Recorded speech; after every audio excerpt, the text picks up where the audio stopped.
Hey, it's Neil from Happy Selling, and a quick note before the episode starts. Alongside hosting this show, I also sales coach SDRs, account executives, CSMs, and founders, especially those without enablement support or looking for that external voice. See it as sales therapy. Coaching with me is 100% confidential, recorded, and bookable on demand via Zoom. Sessions start at £150 sterling with no long-term commitment. If you're curious, just email me at neil@happyselling.io and I'll send you the details. All right, let's get into today's episode. Hello, listeners, watchers, fans, and subscribers of the SDR DiscoCall Show. Welcome through to another chapter. We are currently in September 2025, and we love having you on board. If you could do us a really big favor, that would be to go ahead, and if you're watching this on YouTube, is to go like, comment, and subscribe down below. If you're listening to this in your local podcast platform, be it Apple or Spotify or wherever you're getting this in the world, go do the same. Give this a rating and share this episode, because what you're telling the algorithm is that this content is really good and that it should be shared and it should be searched by others out there as well. So if you can do us a favor, that would really help out. And this is what we're doing in exchange for lovely chapters that you're going to be joining us with today. So with today's guest, this is somebody that I've had the privilege and pleasure of getting to know a little bit better since last year. This person used to, and perhaps still does, join the daily cold power hour with my sales coach, and we got chatting in the DMs, and I've seen this guy grow phenomenally on LinkedIn and win awards as well. But without further ado, guest, can you tell us, who are you, where are you based in the world, and what do you do? Hey guys, so I'm Matt Banks. I am a guru of Guinness and avid cold caller. I've been based in Manchester for the last couple of years now, but I work for Salesfinity, which is a tech-based sales, reaching out to salespeople, and works remotely. So a lot of flexibility to do that. Nice to meet you, Neil, and appreciate being invited on. Thank you very much, and a pleasure to have you on board, sir. This guy is a big character, and as we can see, there's some Guinness going on as well. But Matt, before we dive into the world of sales and all of that stuff, outside of sales, when you're up in Manny, what kind of things do you like to get up to, dude? Oh, definitely varies depending on my day. A main bit is obviously finding nicest pint of Guinness that I can in Manchester, whether that's with friends, your dates, just trying to enjoy my 27, to be honest. I'd say normally I like going hiking. I like keeping myself fit as well and visiting new places. Over the last year, I've come to terms with solo dating quite a lot, which has done wonders for my confidence. So yeah, a lot of it is I'm in my adventurous era, I would say.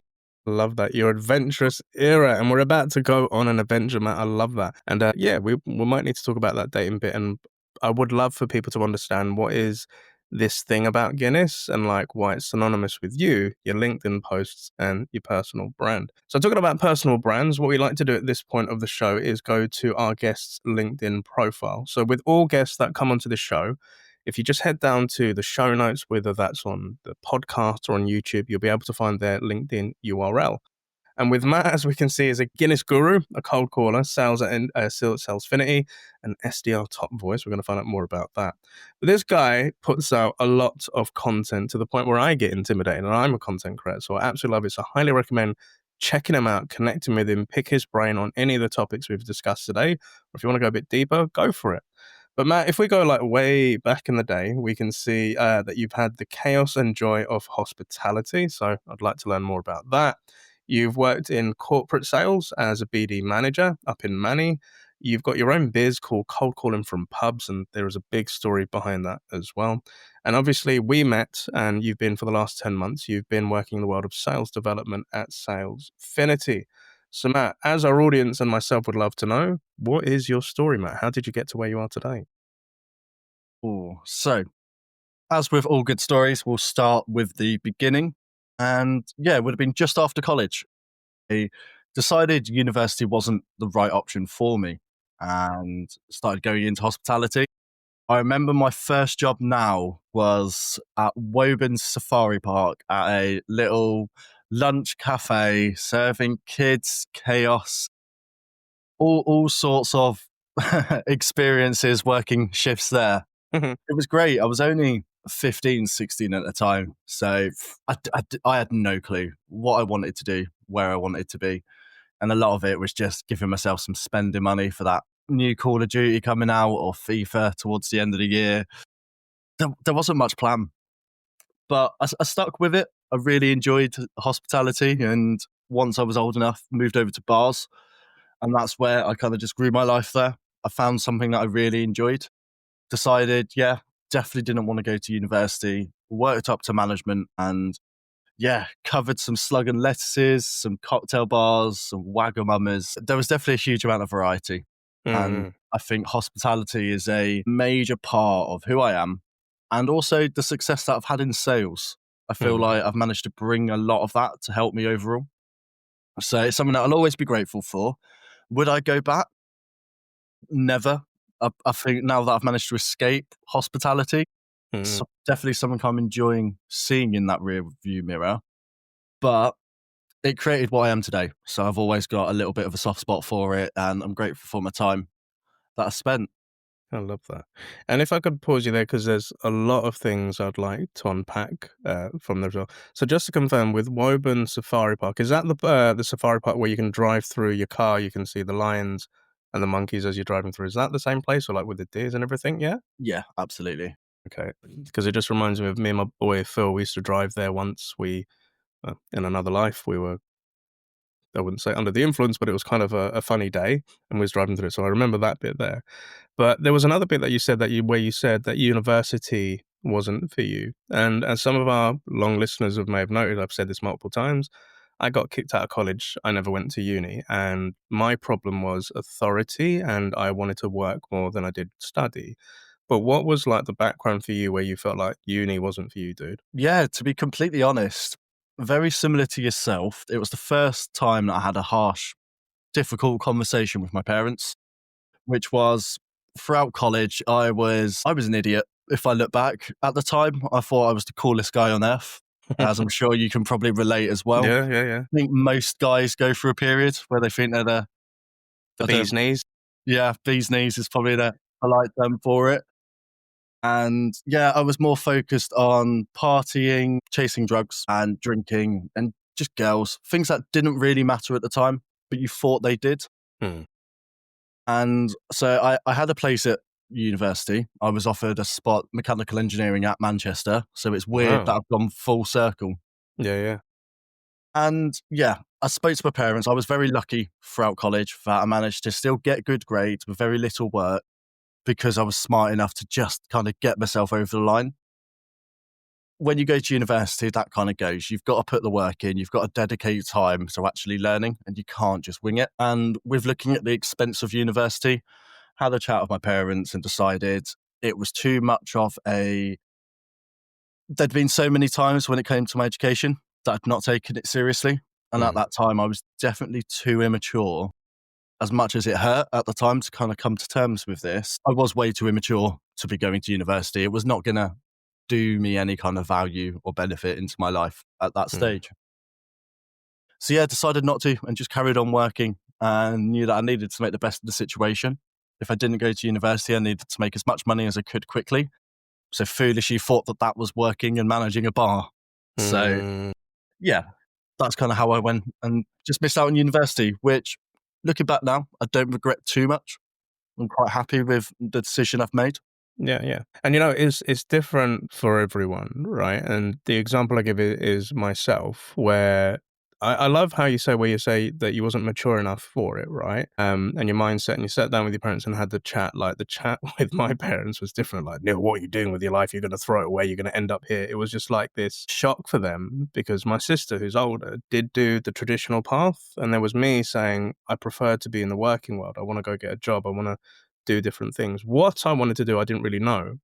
But we've had a lot of guests on here that have gone to uni, that haven't gone to uni. But then to think with my own friend, my mate Ash, he's 39 now.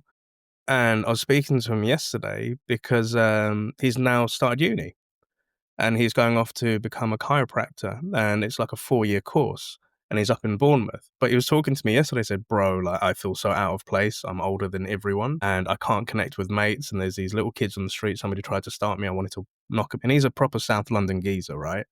And he just found it a bit of a weird. But knowing Ash, like in his younger days, he wouldn't be able to apply himself to do any of that sort of stuff, but he can now.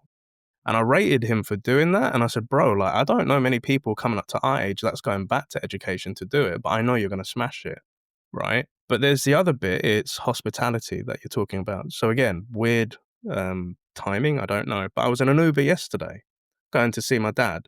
And as most, do you know what, I don't know what you think, but Uber drivers are the best chats in life. They're like the best chats when you're talking to somebody that you don't even know, right?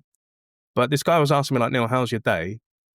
And I said, yeah, it's going really good. Can't complain. I've had a good day. I'm off to go see my dad. And then we got to talking and he said, what do I do? And I said, sales coach, MC, podcast host, dad. And his question to me was just like, how the hell do you find the time to do all of that? You sound really busy. And I said, what's busy to you may be normal for me, but I'm curious to know outside of doing this Uber thing, what else do you do? And he said, I work in hospitality and retail. And I said, doing what? And he said, working Greg's. And I said, awesome. I love Greg's, right? But he was then talking about, you know, he struggled working in a shop where people were always late. He just got fed up of it. He was a manager. He'd worked his way up for like 7 years and he'd been doing all this good stuff. But then he went on to education and saying like his kids need to be going to uni soon and doing all of this sort of stuff. And I said, I got kicked out. I never went in, but here I am doing what I am doing a couple of years later. But retail, I said to him, taught you so much because of customer service, talking to people, dealing with complaints, angry people like that. So I'm curious to know, coming into that retail bit now, going into bars, what was that world like for you, bro? As in coming into sales from hospitality? So just before getting into sales, but that experience of working in those bars and those people, what was that like? I think the main bit that it showed me, and the biggest takeaway I have from my time in hospitality, is the life experience it gave. And I think that's a lot. I've always relatively, I mean, some people would argue I'm very immature for my age still, but yeah, almost that wiseness and like, wise, who do I think I am? Life experience and that knowledge to kind of go, I've met hundreds of, if not thousands of people in my time in hospitality. And it very quickly opened my eyes onto no matter what's going on in someone's world, no matter whether things are, you've overcooked someone's steak and it might be the worst thing in the world to them. Mm-hmm. It made me realize that when you meet people from all over the world, they've all got different stories, they've all got different backgrounds, that everyone is living their own life. And when you realize that, almost that main character feeling that a lot of people talk about, Yeah. main character energy, and it not necessarily a negative thing, but everyone's the main character in their own life. So you've always got to take how people respond with a pinch of salt.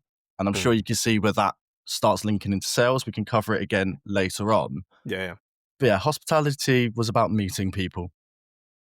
And I think that's the main thing I learned from that is you have no control over the people you meet. You have control over how you respond to them and who you are when you meet them. Yeah. And you must have met a lot of characters. And the reason I say that is I had a bit of hospitality work of my days of working at Pizza Hut and a fish and chip restaurant. And then going into working music as an MC, I was working in a lot of nightclubs, weekends to weekends. And I loved like working with bar staff, behind the scenes, bouncers and all of that sort of stuff. But to your point, punters coming through the door, you'd meet a lot of different people, nice people, not so nice people, people kicking off fights, and you'd have to learn how to diffuse a situation and stuff like that. But to what I love that you said, it's, you know, how you respond to those people rather than reacting to those people as well. And have there's been any like situations in your life where you've either reacted or you've been able to channel yourself to be able to respond or like change and turn things around it? I'd say there was a life-changing experience for me when I was in hospitality. It was a New Year's Eve and we'd had a couple of punters come in. Long story short, the night escalated. There was a lot to drink and there was people that ended up being cut off and being told they couldn't drink anymore. And it ended up with the venue being smashed up, police being called, and actually security guard had a smashed glass held up against their neck. Yeah. And it was a scary moment. And that was probably a time that I saw hospitality genuinely go out of control. As much as you're given training when you manage venues to control these, I'm sure you've seen similar things, MCs. Yeah. It's scary, especially when you interact with people and going back to sort of like, it's how you respond and how you react to people, not how they behave. when you realize that you do have very little control over someone's behaviors and someone's choices, it makes a decision yourself a lot easier because you've got to put yourself first, and you've got to try and you can be empathetic towards other people's feelings when it comes to that. And obviously you should, to be a half decent human being in life. But you've always got to understand when you're put in a situation that you've always got a choice on how you respond to it.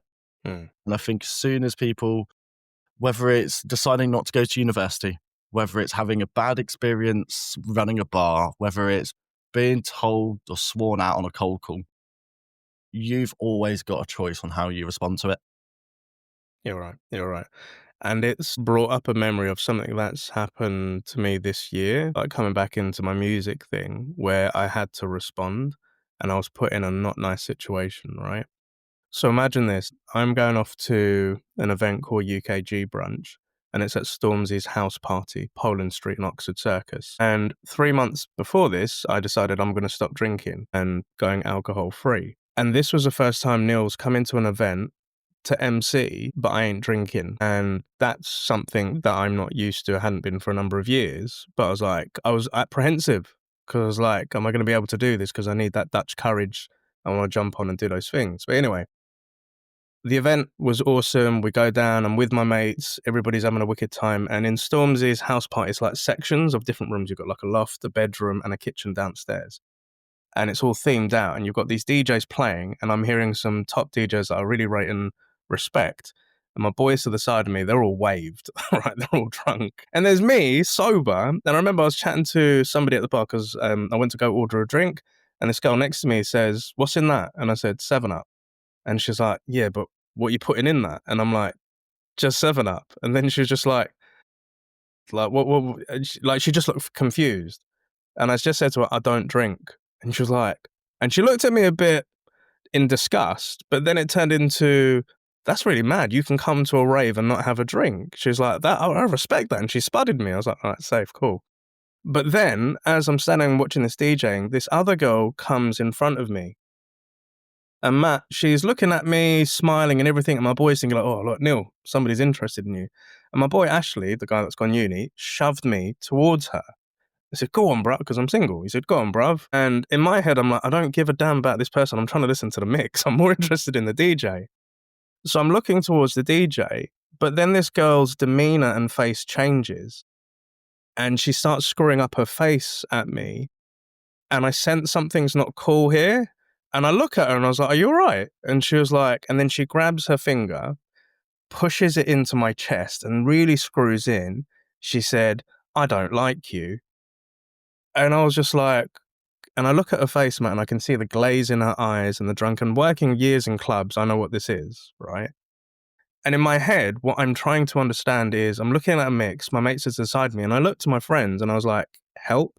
But they're so drunk, they think me and her are flirting.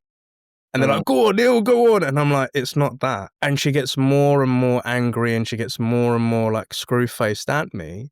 And a big part of me is like, I'm going to kick off in a minute. And I've never hit anybody and I don't do that, but I'm getting more and more irate. And she's digging me, she's pushing me back and stuff like that. She's like, "Why won't you dance with me?" And I'm like, in my head, I'm like, I don't give a shit about you. I'm trying to listen to the mix. But she then goes to headbutt me. And in that split second, Matt, I had to kind of compose myself and now coming to the point of responding. And I was just like, I can either do a couple of things. This could all kick off. I could drag my mates in. I know if they get dragged in, then something's going to kick off. And this is a lady, right? And I don't hit women. And I took a deep breath and I'm full of this anger and I just walk out of the venue. And I go on to Poland Street and I had to sit down on a stoop and I had to really calm myself down. Because in my head, the way I was looking at it was, here's Neil finally getting back into music. I'm at an awesome venue. I've had an awesome day with my friends. And this one individual has effed all of that up and put me in a mood. And normally at this point, what I'd want to do is just go home. But I sat there for 20 minutes. And then eventually my drunk mates came out. It's like, "Neil, we've been looking for you. Where you been?" And I said, "That girl tried to kick off, bruv. I'm not going to have this." But I didn't want the day to end. So what I decided was to go back in the venue, ignore that person, just go into another room and enjoyed it and came out of it. But at that moment, it was a case of I could have reacted with a drunk punter. But then I just said to myself, something was within her that she wasn't happy with. And she's trying to take out on somebody that's not giving her the time of day. but I Yeah. can't let that ruin my day. But it really tested. And I'm just wondering, I don't know where I'm going with this, but it's just to your point of choosing to respond versus reacting to it. What do you think, bro? Yeah, I really appreciate you sharing that with us, Neil.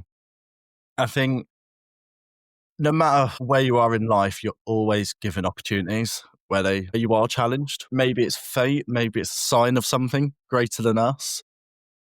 But I think, yeah, that's what really my dad used to say to me, like, what really makes a man is when he's given challenges and when he is put under the microscope and he is tested, how he responds, not when he's comfortable, not when he's happy. You're going to have periods where life's great. And that's not when you're tested. When you're tested is that you get bumps, you get challenges, and you can give up. It is an option. You can give in and say, do you know what, this isn't worth fighting. Or you could have turned around and gone, yeah, I'm going to headbutt this person back. Ultimately, you've got to look at the bigger picture in life. And one of the things you realize is we are very small and insignificant when you look. We are a grain of rice on a massive spinning rock. Hmm. Why would you waste time choosing the option that's just going to bring yourself hurt? Why would you waste time choosing the option that isn't going to help you? Choose the option that gives you a good day. Choose the option that makes you happy, the people Hmm. around you happy. Hmm. If you're wasting time with the wrong decisions, then life's precious, but you've got to take advantage of that. You So do. You're right. being able to make the right choices, being able to step back, and it's not just when you're in a club, there's so many situations it applies to. Just being able to take a step back, look at the bigger picture and make your decision. It's always smarter. 100%, mate. Because I think also what was going through my head in that was my first debut of working with this brand. And if one of their MCs that's coming for trial day kicks off with a punter, that could just scarper everything. So I had to make all of those split decisions in that quick moment. I'm grateful I did walk out because I've done some awesome events with them thereafter. But yeah, you're put in challenging situations. And topics we do want to talk about with you today, Matt, is obviously Guinness, cold calling, Salesfinity, and that life as well. But you yourself, as you alluded to before we went into this recording today's, you've had a challenging moment in your life, which, set upon a journey to get you where you are. Would you mind sharing that with the audience?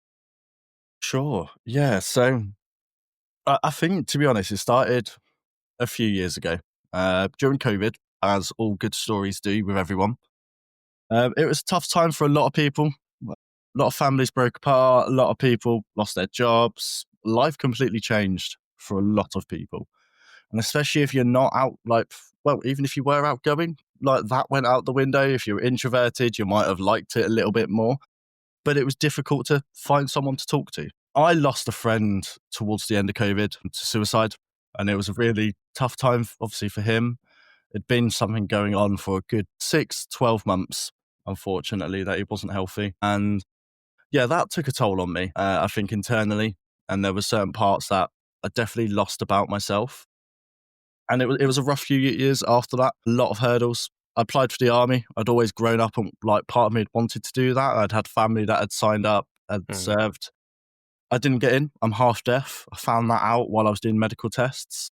And that again made me kind of lose part of myself. And instead of doing hospitality because I enjoyed it, I was doing hospitality because I didn't have any other plan. And this is kind of me transitioning into sales as well. Yeah. This is me building up to that, maybe 6 months before. As I joined sales, and it's a saying that I'm sure you guys are very familiar with. I started off, I used to be really crap at sales, and I got a lot worse because my partner of nearly 4 years, we broke up. To be specific, cheated on me. So as I just walked into sales, a career that's renowned for rejection and being told that you're not wanted, you're not needed, it was definitely a hurdle for me. And there was a lot of challenges that came through that, both mentally, physically, just to keep me going. And yeah, obviously we can kind of open them up individually. Mm. But I think the main bit that taught me was you need to drive yourself.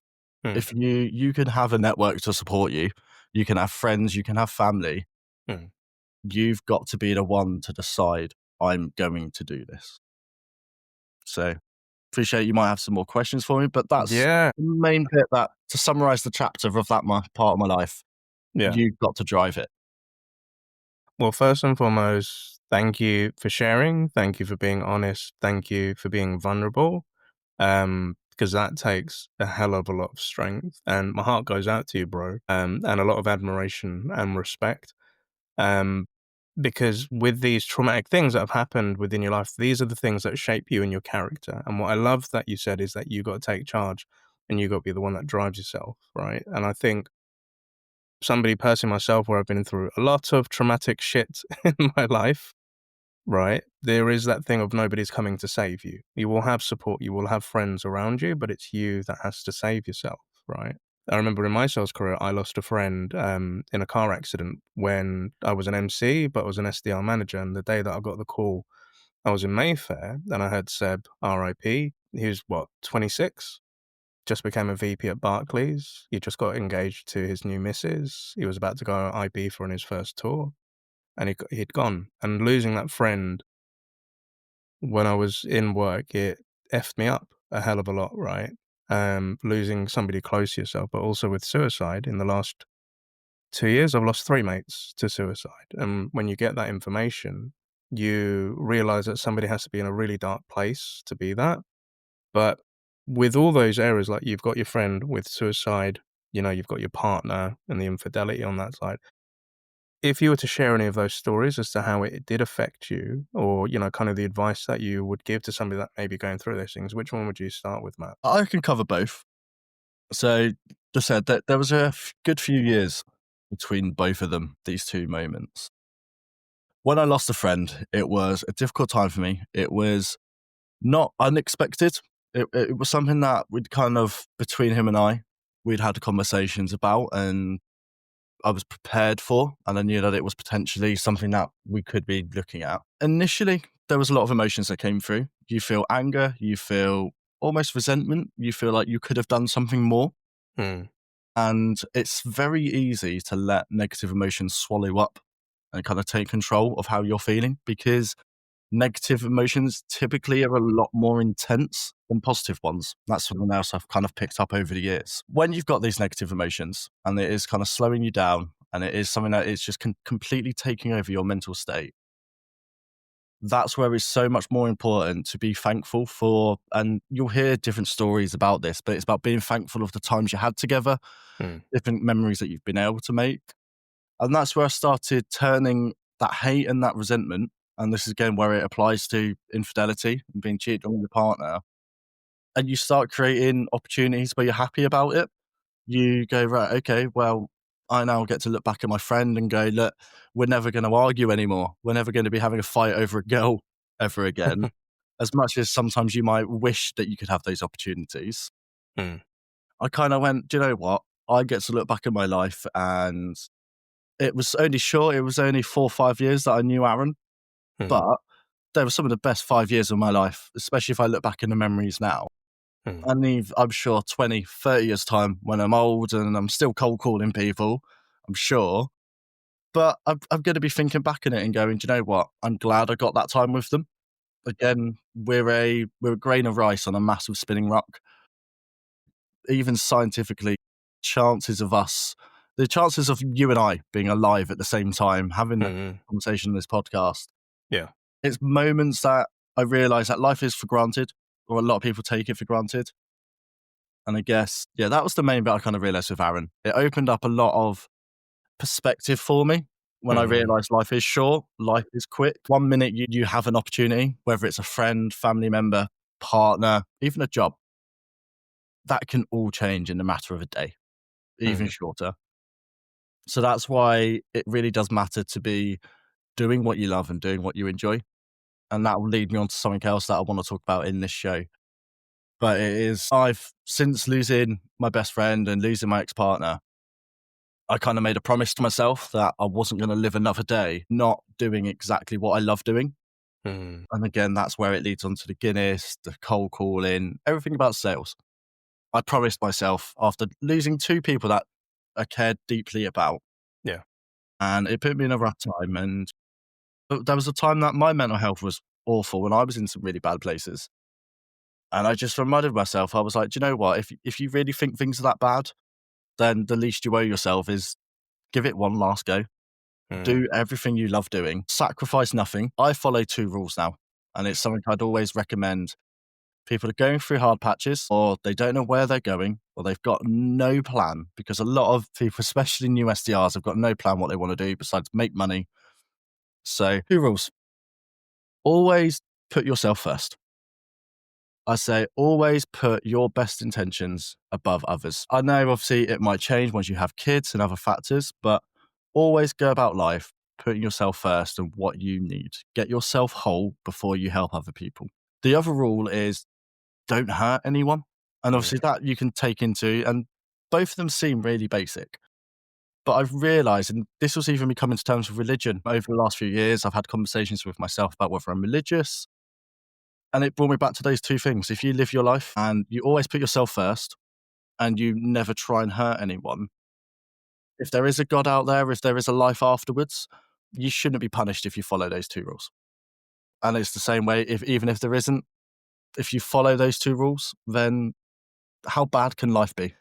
If you put yourself first, you keep yourself happy, and you try not to hurt anyone in your life, you can't be that bad of a person. Couldn't put it better myself, bro. That was beautiful. I don't think we've ever gone this deep on the show, so I thank you again for being honest, for being vulnerable, for sharing this, and I'm hoping that it inspires somebody that's either listening or watching to this that might be going through that dark patch, bro. And I think loss, or when bad things go bad in life, right, they can come up, and as we said earlier, it's like how you kind of respond to it. And I think taking stock of, somebody, and I've said this on an episode many years back, but when somebody's asked me, what is my biggest motivator in life? I'm like, it's death. Death is the thing that motivates me the most. And the context that I put this into is we are not promised tomorrow. But one thing that we are 100% sure of is that we will all pass and we will all die. And I had this conversation with my son in a child-appropriate way when we were sitting on the sofa a few weeks ago, and he noticed Daddy's got some grey hairs. And he's like, what's with the white hairs, Daddy? I said, Daddy's getting older. And I said, Daddy's a bit more tired nowadays, so I need to kind of take a rest every now and then. And he just said, and he started tearing up. And Blake said to me, I don't want you to get older. And I was like, And I was like, well, it is going to happen. Daddy's not going to be here forever, but that's a long way off. So that's why we need to have fun. That's why Daddy needs to go to the gym and look after himself. Right. And if I go back to like 2.5 years ago, I lost 7 friends in 1 year. Some passed away, 1 or 2 from cancer, 2 from suicide, and a few others. And it screwed my head up, bro. I was not in a good place. But it really put in some perspective of I cannot be doing, as you said, don't do stuff that you're going to be miserable about. Yeah. Do things that make you happy. And that's why my tattoo, like I've got this skull and everything here. So one side's all about the son because I went through a trauma of having to legally get him back in my life, when I was launching a company. But on the other side, it talks about death and being reborn. And I say that I have death by my right-hand side as a reminder of you got to get shit done, Neil, and you need to move forward. But I think to pull yourself out of that dark place is not easy. And sometimes you have to have chats with yourself or with therapists or with friends, or sometimes you have to go on a bit of a journey. And like one beautiful thing is some of my mates don't like it when they get to another birthday because they feel they're getting old. I'm gassed for every year that I get older. It's my birthday in 2 days. I'll be 41. Send any birthday gifts if you want to know at happyselling.io. But I get excited every time my birthday comes around because I'm like, some people don't make it to that age. Some people don't make it to that year.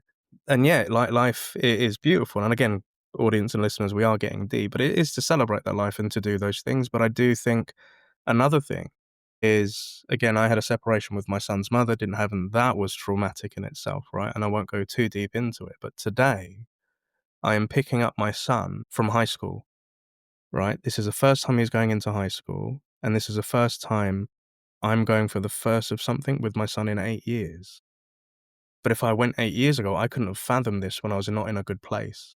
Yeah. But it's that drive to move forward. But yeah, this has been a beautiful conversation so far, Matt, and it's a little bit off the beaten track that we might have, but I love it. This stuff is awesome. People are going to start tearing up. I feel it coming. I feel it coming, bro. But it's through these hard things that builds your character and defines you into the person that you are. And being nice, I love how you say that, right? I live by the same rules. of do the things that you love. Don't be a dick to anyone. Don't go out maliciously trying to hurt people or like one up in them. And you may come across those type of people in your life, and I ain't got time for them anymore. Yeah. But I can spot those people a mile off and just make sure that I cut it down.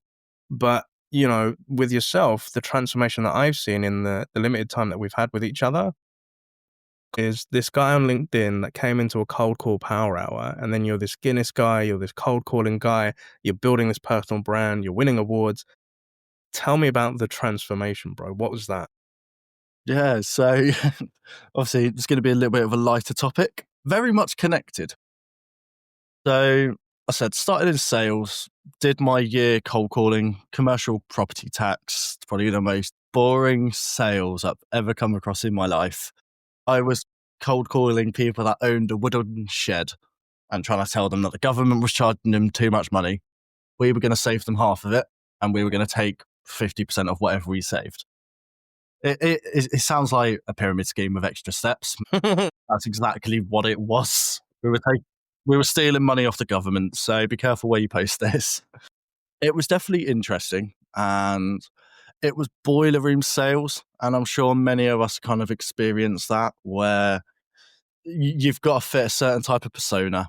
I think there was maybe 2 people of color in the office, maybe 1 woman that had been there more than 6 months. And yeah, your typical boiler room, not the nicest environment. And yeah, you weren't allowed to be yourself, or at least one of the things I noticed was there were some great salespeople who worked in that office and had so much potential, but they were gamers, they were nerds, they liked anime. They just didn't fit the typical, let's go drinking on the weekend and let's go play five-a-side and break each other's legs so that they can't work for 6 weeks. True story, by the way. Um, yeah, and I just knew that it wasn't the right environment that I wanted to grow in. It wasn't the right environment where I felt people were given an equal opportunity. And that really, really bothered me, especially when, and I'm sure he won't mind me sharing this, but this guy, we'll call him James for argument's sake, but he worked at the office and he was PIP's performance improvement plan, I think it's called, but it was actually an informal PIP, which doesn't really make sense because if you're being disciplined out of the company, that sounds quite formal to me, but each to their own. And he was given no support. He was given no kind of training to get out of that PIP. It was more of a, we've just punched a hole in your boat. You've got to think of a way to fix the hole, otherwise you're going to drown. It's not a problem if you do. But I decided I had enough of it and I quit. I'd started posting on LinkedIn. I'd started doing cool stats and it was gimmicky, but it gave me that kind of, right, I've taken the step out there and I've started doing it. And I knew I needed to find something I loved doing. And when I quit my job, I was cold calling hiring managers. The difference was it was great weather and I was just sat in a bar, beer garden, making some dials, calling people. And I realised that it was almost a dream for me. I was sat in a beer garden, I was cold calling people, trying to convince them to give me money, which when you think about it, that's cold calling. So with all the kind of lows and the moments that I'd had, I'd have become a big advocate of do what you love doing, because then you're never going to work another day again in your life. So that's where it came from, is I perform my best when I'm happy and I'm enjoying myself and I'm in an environment I thrive in. Wise, sure, that looks like a load of Guinness and keep constantly drinking them down. But even then, the brand has evolved from what it started. And it started off being a rebellious 20-something-year-old lad, just having fun, chinning pints of Guinness whenever he could. And it more became putting myself in an environment where I put myself first. I am in a location that I love being in. I don't feel any pressure. And I'm able just to let my personality out and shine. So that's where kind of the love of Guinness did.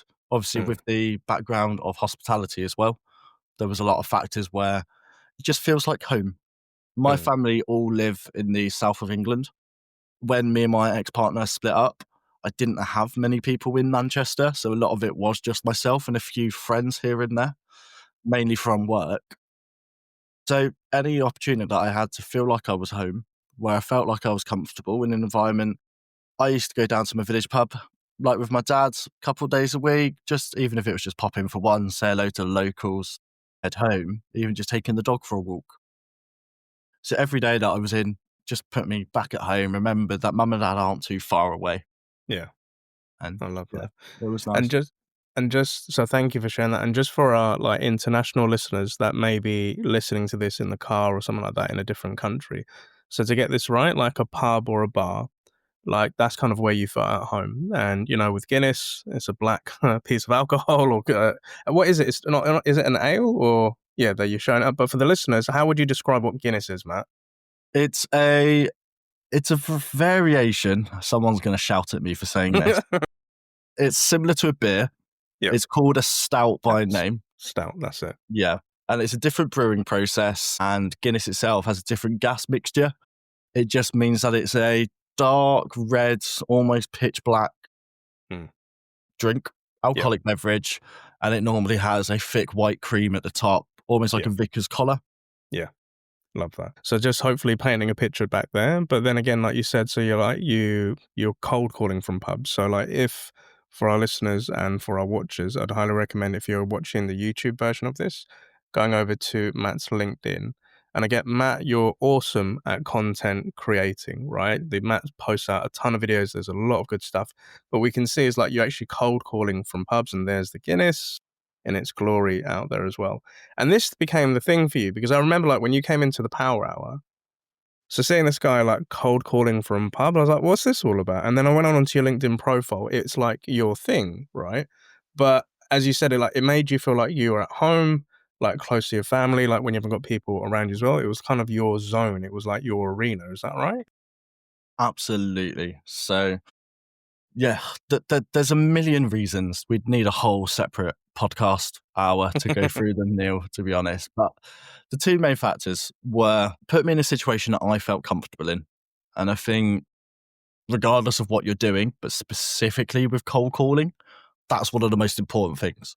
Like you've got to feel comfortable in what you're doing, what you're saying, what you're doing will have a massive impact. You can have all the coaching in the world, but if you don't feel comfortable saying what's coming out your mouth, someone's going to see through that in a second. With helping myself at pubs and calling from them, it helped with two things. The first one was just putting myself in an environment that I felt comfortable in. As well as that, when I first started posting on LinkedIn, and this was a similar time frame that I'd just been cheated on, my mental health, my resiliency had definitely taken a hit. There was quite often times I was laughed at in my old office for putting some cringy content up or something like that. I'm sure a lot of us have been either receiving end of it or they're worried about getting it. And I'll be honest, it will happen. You start posting on LinkedIn, people are going to laugh at you. Yeah. But it very quickly gets the amount of people saying that what you're doing is incredible or even inbound leads, they very quickly overtake it. But back to the point is instead of being so worried about what anyone else thought, whether that was people listening to me or even the prospect on the end of the phone, because I'm surrounded by so many strangers, typically I found there was less pressure on that phone call because I was challenging myself by getting myself out of bed, getting myself out of the house and actually finding a new work location. That in itself, it's a lot easier for me just to jump on my laptop here at home where you guys can see my flat than it is me actually trying to find a new location, set up, get lighting, camera, all of that. It's not as easy as just open up a laptop. The other side of it was it just opened my eyes on just how much potential there is. If I can get the all clear on calling from a pub and no one to bat an eye at that, if I turn around and you see Matt Banks cold calling from a beach, I mean, comparatively, a lot of employers would probably rather the beach. So it opened up a massive door for me where I realized I only need two things to be cold calling. I need to feel confident and I need a wicked product to back as well. So it made my next kind of step in my plan with sales so obvious because there's so many opportunities for me because there's so many products out there. There's so many bars and pubs and pints of Guinness for me to view that I realize that this job is never going to get boring. I love that, man. And you've been on a journey and being able to watch your journey across LinkedIn, catch up with you in Zooms, like when we were doing Power Hour and stuff like that, and seeing you grow. I think the theme there, or the big takeaway that I just got from that is you were getting out of bed, you was getting out of your house, you're looking for a place to work, you're around strangers, so that when you're speaking to prospects, you're really putting yourself out there and putting yourself out of your comfort zone. And when people do that, that's when you get into your growth zone, right? And I'm wondering, like, if you were to compare the Matt Banks of, a couple of years prior when you was going through all that madness, what do you think the older version of Matt would have said when he saw the version of today? What do you think would be going through his head? I think he'd be sad. I think if I was to see myself 2-3 years ago, I would be sad. And I think the reason why is because I really did lose a part of myself. Like I love who I am now, and I'm unapologetically myself. Sometimes maybe some would argue it's not always the best thing, but yeah, everything I do now, I do with confidence, and I back myself. I know that I'm a good person. I know that I've got good intentions. I might not always do the right thing. And that's really key, to be lenient on yourself enough to do everything with confidence, but also be okay admitting that you made a mistake. Hmm. Yeah, I think the main bit, I lost who I was and I lost what I believed in. And I think that's the worst thing you can do as a person, is you start questioning the values. You let someone else change the values that you grew up with and you believed in. So yeah, if I was to have a conversation with myself now, a couple of years ago, let's say we were meeting over a pint of Guinness, I think the main bit I'd say is, like, you know that things can get better. You know that things can also get a lot worse. Hmm. But there's only one person driving that ship. Like there's going to always be factors outside of your life that change the direction that you're moving in. Like always, there's nothing you can do to control that. You might be driving along a motorway, someone's bumped into you, you're Yeah. knocked off course. Yeah. But you're the one behind the wheel. You're the one who decides to turn left or turn right. Hmm. So at a certain point, you have got to come to terms with it and have the confidence in yourself that you've got yourself this far. There's a reason you've gotten yourself this far. There's a reason you've not given up yet. So keep fighting for it. I love that, man. This has been a beautiful, beautiful episode, Matt, and I've really enjoyed having you on and getting to know you a little bit better. And for our listeners and watchers that have stayed on with this chapter today, we have spoken about a lot of sensitive subjects. So I'm going to definitely be putting some resources and links for anybody that might be going through a hard time and everything. But Matt, like, my hat goes off to you, dude. Like, trauma in life, hard times, and getting back up to fight. And in the context of fighting, it's fighting for yourself, right? It's giving a damn about where am I going to get to. And sometimes we may not know what that next step looks like or where things are going to be in a couple of 2-3 years from now. But we know that if we take that step today, if we get out of bed, if we just wash our face, if we just clean a little bit of that flat first, just start somewhere, or if it's just joining that Zoom or doing that first cold call, by taking action, it moves you forward. And, life can be limitless. You can really get into some really cool places and meet some really cool people. And I think when I had the opportunity to meet you back in, I think it was around November, December last year, like when we was in Yeah. Power Hour, and just being able to meet new people and have conversations and get lovely mind share. In this game of sales, there are so many different personalities and things that happen, but you can learn from a lot of people. And I look at, when I see successful people or see people that have had some sort of success, the question that goes through my head nowadays is like, what shit did you have to go through to get there? I'm more interested in that. And I think you've rightfully put it. So I think there needs to be another episode and a follow up to this. And we would love to Well, have you back to go deeper into things.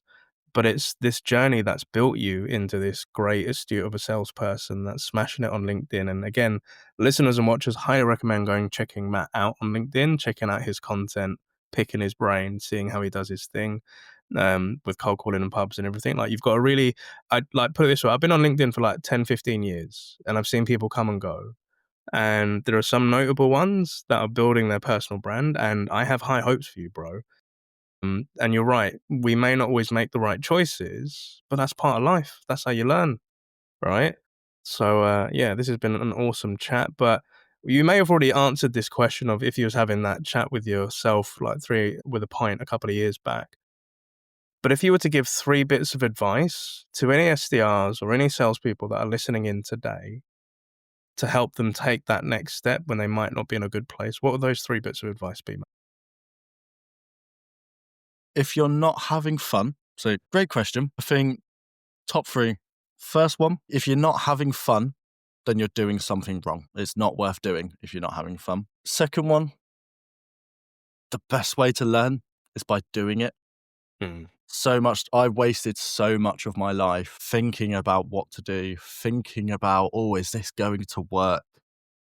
You find out by doing it, and there's no quicker way. Don't be afraid to get, and then the final one, don't be afraid to get some life experience. And I know that's a pretty vague word, life experience, but the biggest mistake I find a lot of future new SDRs doing is they've just come out of university and they're ready to break into tech or break into sales. Don't be so quick to plan your life out. Again, it goes back to that first one. Make sure you're having fun. Because if you're having fun doing whatever you are, then you're never going to work a day in your life. Round of applause for Mr. Banks. Absolute pleasure, mate. Thank you very much. And for our listeners and watchers, thank you for joining us on this beautiful chapter. If you are watching this on YouTube, to help us out with the algorithm to get Matt's message out there further, could you please like, comment, and subscribe down below? If you're listening to this in your local podcast platform, such as Apple or Spotify, giving us a rating or perhaps leaving a comment below will also help get this episode out and this beautiful message. As alluded to, there have been some sensitive topics, but Matt, I genuinely have love for you, bro, for sharing all of these things today. I'll be putting some resources for those that are looking for support when they're not in dark times. And again, my DMs, and hopefully, Matt, you may feel the same. Our DMs are always open if anybody just needs a chat, vent, or a bitch or a moan. That's what we're there for, mate, in the spirit of mental health. But ladies and gentlemen, we'll be back next week with another episode. But Matt Banks, thank you so much for joining. We're going to definitely have you back on, sir. But most importantly, have a great weekend and happy selling. Thank you for having me, Neil. Happy selling.